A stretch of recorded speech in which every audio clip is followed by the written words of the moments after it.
second video is on Chapter 2, Section 3.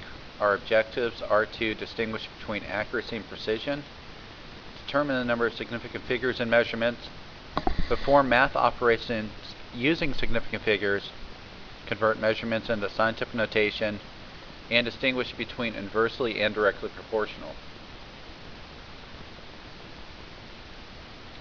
There's a difference between these two words. We may use them interchangeably, but they're really different. Accuracy is the closeness to the correct or accepted value. So how accurate you are, you're getting the right or wrong answer. Precision is the closeness of a set of measurements. So you can be precise and not accurate, accurate not precise. Ideally you would be both. So accuracy is the correctness of it. Precision would be the range of data. You don't have to draw this, but this just shows you the difference between accuracy and precision. If you're throwing darts, if they're all in the bullseye, it would be both accurate and precise. The second one, it's precise because all four of them are going into the same area, but it's not accurate, it's not in the middle.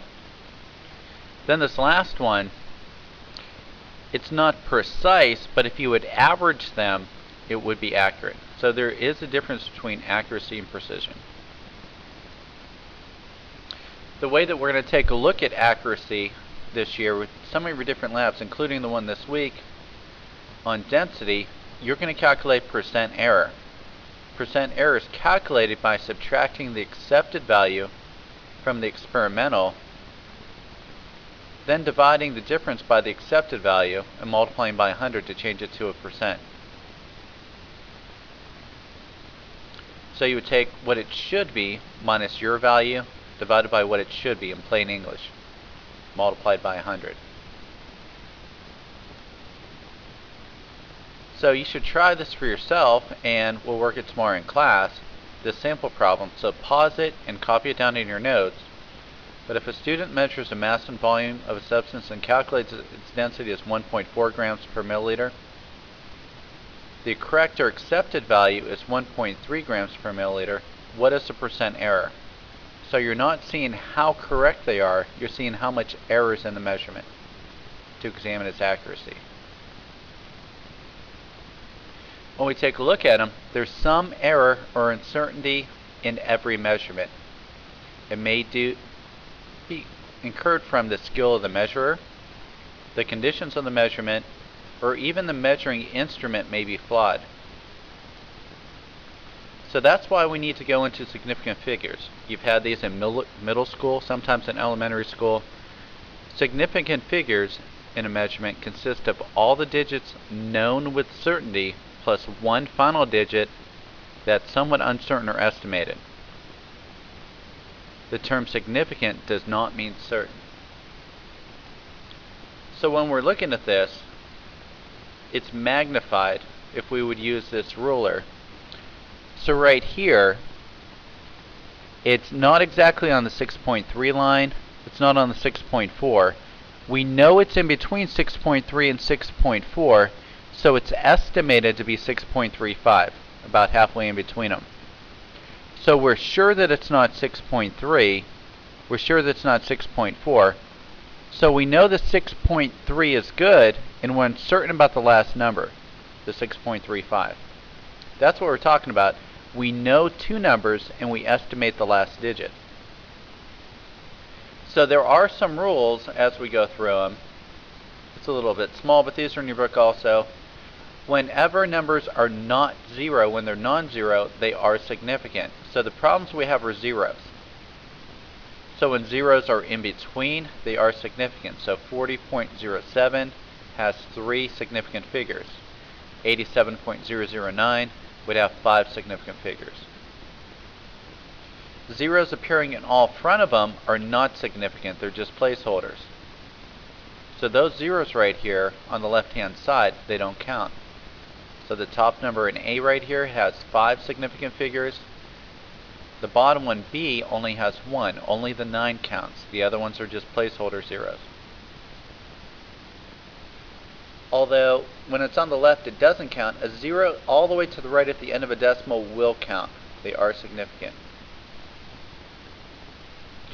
And zeros that end a number with nothing in between are not significant unless they have a decimal point to show that it was an exact measurement. So what we'll do is take a look at a few examples. So how many significant figures are in each of these measurements? Copy them down and try them yourself. Pause the video.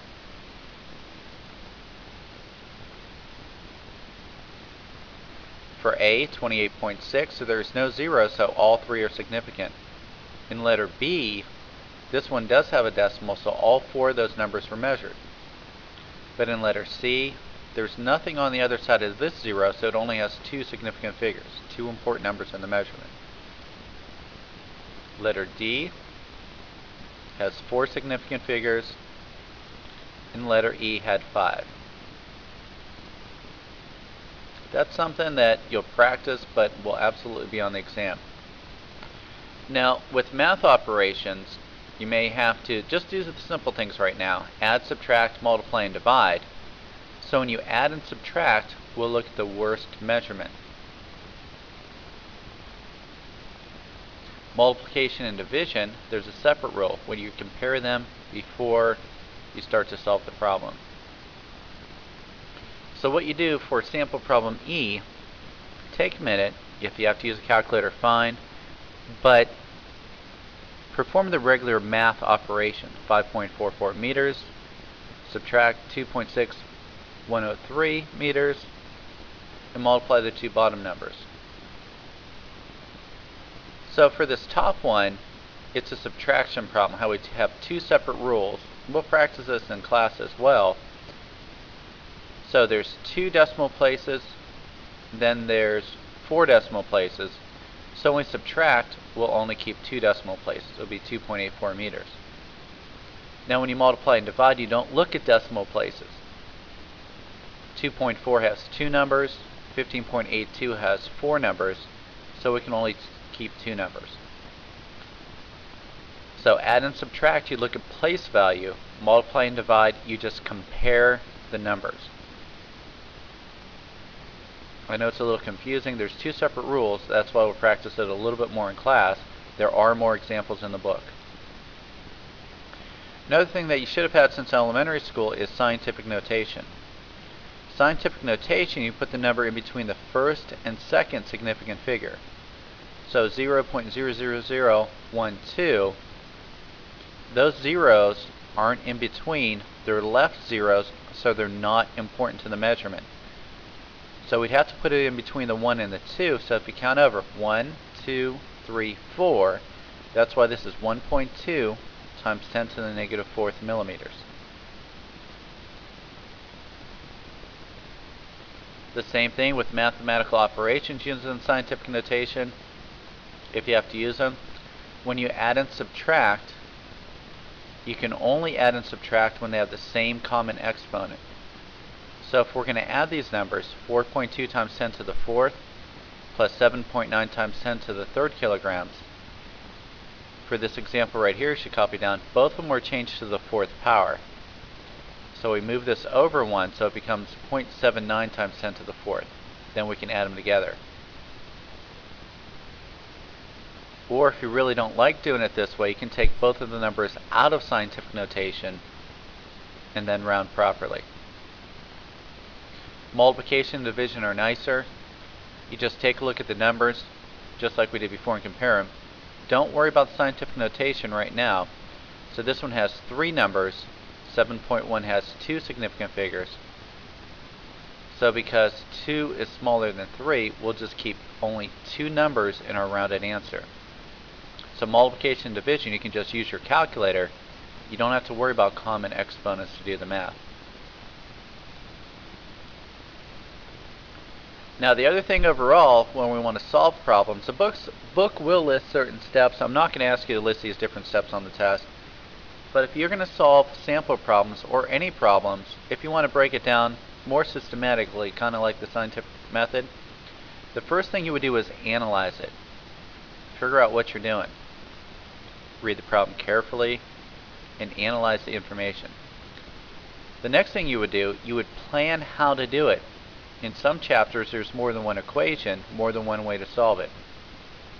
The third step, you would try to compute, try to calculate it. Then evaluate it. Make sure your answer seems reasonable.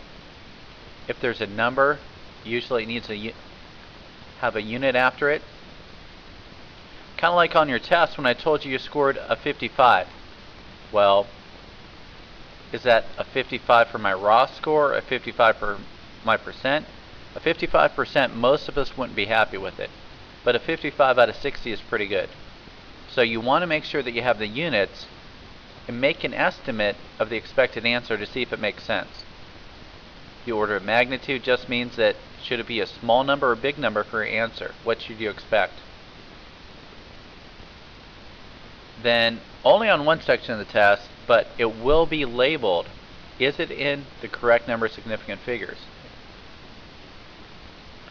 So try to solve this problem and round properly.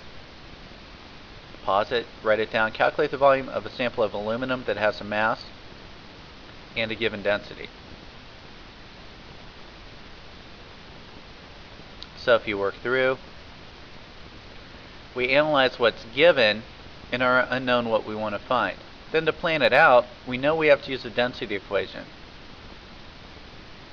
Density equals mass per volume.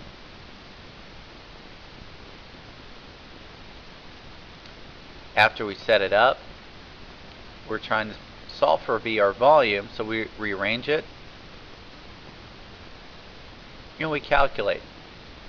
So analyze, plan, compute. We evaluate our answer. So this one, it wasn't in the correct unit the way it was asked, so we needed to change it.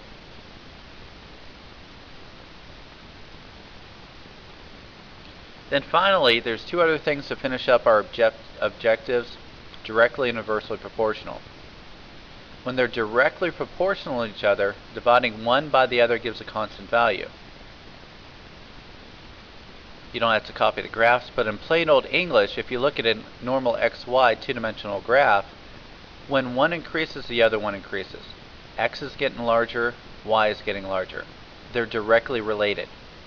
They do the same thing. As X increases, Y increases. It has a positive slope. Now the other one is inversely proportional. You should have learned in math class, inverse usually means opposite. Two quantities are inversely proportional if their product is constant. So if we check that out, as X gets larger, Y is getting smaller. So instead of the graph increasing, both of them getting bigger, one of them gets larger, the other one gets smaller. You can think about it in terms of what you're doing. If you study more, your test score should increase, so they're directly proportional. If you sleep in class, your grade usually goes down. So one went up, the other went down. That's just a quick, almost semi-retarded example of inversely and directly proportional. So make sure you have all the notes. I went a little bit quicker this one just to make sure time-wise the file size wasn't so large. Rewatch it if you need to. Please note any questions. This material will be on the test.